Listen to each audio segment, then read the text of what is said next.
হাফেজ যারা হয় তারা পরে আল্লাহর কালাম পড়ে, ঠিক না? এবং কোরআনের গঠন শৈলী কেউ যদি অ্যানালাইসিস করে অবাক হয়ে যাবে, এত সুন্দর মিল। আমি তো আরবি পড়ি, বুঝার চেষ্টা করি। কেউ যদি সূরা নাসটা পড়ে, নিশ্চয়ই মনে মনে একটু আমরা যদি পড়ি, হ্যাঁ, কুল আউযু বিরাব্বিন নাস, মালিকিন নাস, সবগুলোর মধ্যে একটা কি অসাধারণ ছন্দ আল্লাহ দিয়ে রাখছেন। এবং এই ছন্দটা এমন যেটা ব্রেইনটাকে, তরঙ্গগুলোকে হচ্ছে কুল ডাউন করে আলফা ওয়েভে আনতে হেল্প করে। তার মানে নামাজের টাইম নাই, মন চাচ্ছে যে আমি একটু পড়া আমার আলফা ওয়েভে পড়বো, কোরআনটা বের করে সূরা ফাতিহাটা একটু পড়ি, আর কিছু করা লাগবে না। তারপরে হচ্ছে 20 মিনিট পড়বো, ব্রেইন আলফা ওয়েভে ইনশাআল্লাহ 20 মিনিট অটোমেটিক কাজ করবে। অনেকে মনে করে কোরআন পড়তেছি টাইম লস হবে, মূর্খ। ব্রেইনে আলফা ওয়েভ থাকলে যাই করবো 20 মিনিটে তো 1.5-2 ঘন্টা। কেউ পারবে আমার সাথে? কেউ পারবে? প্রশ্নই আসে না। কোরআন যখন পড়ে কেউ, দেখা যাচ্ছে ক্লাসের পড়া হয় না, সাধারণত হাফেজিতে, সাধারণত এখন আল্লাহর রহমতে ট্রেন্ড চেঞ্জ হয়েছে, দেখা যায় যেই ছেলে মেয়ের কোনো বুদ্ধি শুদ্ধি নাই, কাউকে আল্লাহর রাস্তায় দিয়ে দাও, আল্লাহর রাস্তায় দিল, কিন্তু দেখা যাচ্ছে সেও হাফেজ হয়ে আসছে, ঠিক না? তা আল্লাহ তো বলছে যে আমি তো তোমাকে হেল্প করবই, এবং আল্লাহ যে প্যাটার্ন দিয়েছে সেইখানে কোরআন পড়ার পরে আলফা ওয়েভ তৈরি হয়, দ্রুততার পড়া, দেখা যাচ্ছে শর্ট টার্ম থেকে লং টার্ম মেমোরি সেন্টার রিজার্ভের প্রক্রিয়াটা গতিশীল হয়। তার মানে আমরা 3টা জিনিস অলরেডি শিখছি, শেয়ার করেছি 3টা জিনিস। নাম্বার 1, আর্লি মর্নিং যদি পড়ি, ব্রেইনে কোন ওয়েভ? আলফা। যখন নামাজ পড়লাম তারপরে কোন ওয়েভ? যখন কোরআন পড়লাম তারপরে কোন ওয়েভ?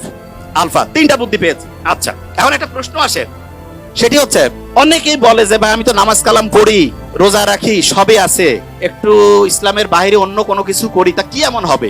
ভালো আমল আর খারাপ আমল কাটাকাটি করে কিছু থাকলে তো আমি ডান হাতে আমল নামা পেয়ে বেহেশতে চলে যাব, এরকম চিন্তা কিন্তু অনেকের মাথার মধ্যে আছে। তাই এরকম একটা প্লেনের মধ্যে 2 জন যাত্রী পাশাপাশি বসা, একজন মুসলমান আর একজন অন্য ধর্মের বলতেছে যে অফার করছে যে একটু ওয়াইন খাও, তা বলছে না না, আমি কেন ওয়াইন খাবো, আমি মুসলমান। আরে বাবা, তুমি কি এখন মসজিদে আছো নাকি? ওয়াইন খেলে কি হবে? বলছে না, আমি ওয়াইন খাই না। তখন যে ওয়াইন অফার করতেছে সে বলতেছে যে তোমাদের যে কি ধর্ম রে বাবা, গির্জায় গেলে আমরা ওয়াইন খাই না, তোমরা আবার মসজিদ না, মানে হচ্ছে বাড়ি না, একটু ফ্লাইটের মধ্যে একটু রিল্যাক্স করবা, তবু ওয়াইন খাবা না, ব্যাপারটা কি? তখন পাশে বসা যে মুসলমান সে বলতেছে যে এই গাড়ির, মানে ফ্লাইটে তো, যে এটার যে চালক তিনি কিন্তু খ্রিস্টান। বলছে খ্রিস্টান, ইউরোপের ঘটনা। তা বলতেছে আচ্ছা, ওনাকে যদি এখন মদ খাওয়ানো হয়, তুমি কি জানার পরে এই ফ্লাইটে যাবা? কয় না, আমি কেন যাবো। কেন যাবা না? বলছে উনি তো এখন ডিউটিতে আছে, ডিউটিতে কেন হচ্ছে মদ খাবে? তখন ওই মুসলমান বলতেছে যে আমাদের মুসলমানের গোটাল জীবনটাই হচ্ছে অন ডিউটি।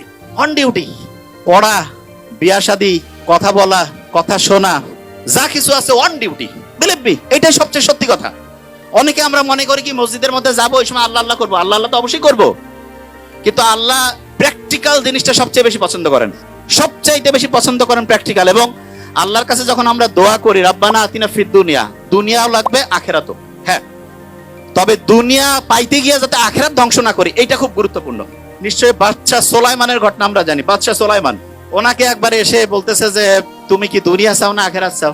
তো উনি খুব বুদ্ধিমান, আল্লাহর নবী সম্ভবত, আমার এটা আবার বাদশা সোলাইমান, হ্যাঁ, দাউদ আলাইহিস সালামের সম্ভবত সন্তান, আমি যতদূর আমার মাথায় আসে।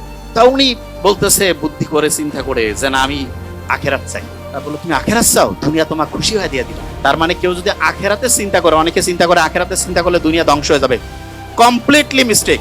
এবং এটার কারণটা কি সেটা বলি।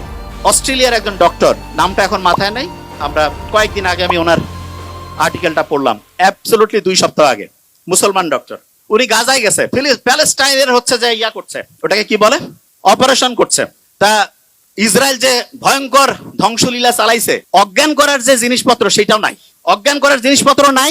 উনি জানে যে অজ্ঞান করার মাঝখানে হচ্ছে জিনিস শেষ হয়ে যাবে। অপারেশনের মাঝখানে ঘুম থেকে উঠছে, উঠে কোরআন তেলাওয়াত শুরু করছে, তারপরে অপারেশন উনি বন্ধ রাখছে। তা যিনি রুগী বলতেছেন আপনি অপারেশন করেন, বলছে ইশারা করছে, কোরআন তেলাওয়াত করছে, ইশারা করছে, বলছে তুমি কষ্ট পাচ্ছ না?